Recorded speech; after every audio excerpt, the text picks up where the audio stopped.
Cet amendement propose d'instaurer le 19 juin comme une journée de commémoration des massacres de Daraa. Il y a 180 ans, jour pour jour, l'armée colonialiste française, répondant à la doctrine Bugeaud, assassine tout un village entier dans les grottes de Daraa en enfumant hommes, femmes, enfants, animaux, et près de 1000 personnes décèdent. Ces exactions, connues sous le nom d'enfumades, seront ensuite poursuivies et même prolongées avec ce qu'on en appelait plus tard les emmurades. Certaines ne connaissent pas cette partie de notre histoire, mais d'autres préfèrent écarter ces faits et refusent de reconnaître l'atrocité de ce qu'a été la colonisation française, de ce qu'est la colonisation tout court. Nier les méthodes systémiques des massacres des colons français et leur influence ultérieure sur les crimes contre l'humanité dans l'histoire ne peut relever que de la négation de notre histoire. On pensait que le négationnisme, c'était l'apanage de l'extrême droite, mais il faut croire que non.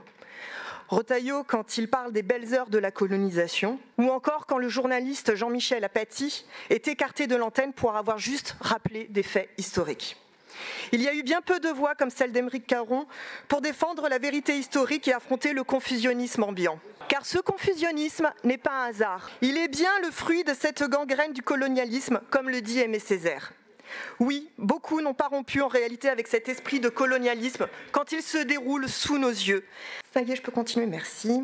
Oui, beaucoup n'ont pas rompu en réalité avec cet esprit de colonialisme et cela explique beaucoup de choses. Notamment votre incapacité à dénoncer le colonialisme, tel qu'on le voit encore aujourd'hui. Votre incapacité à ne délivrer rien d'autre que de piètres analyses en géopolitique. Votre incapacité à dénoncer la colonisation et le génocide en Palestine. Voilà pourquoi commémorer le 19 juin est un rappel indispensable. Et que si la colonisation est un crime contre l'humanité, chose qu'a rappelé le président Macron d'ailleurs, alors il est inconcevable de se prendre en photo avec des armées coloniales, comme le font certains macronistes.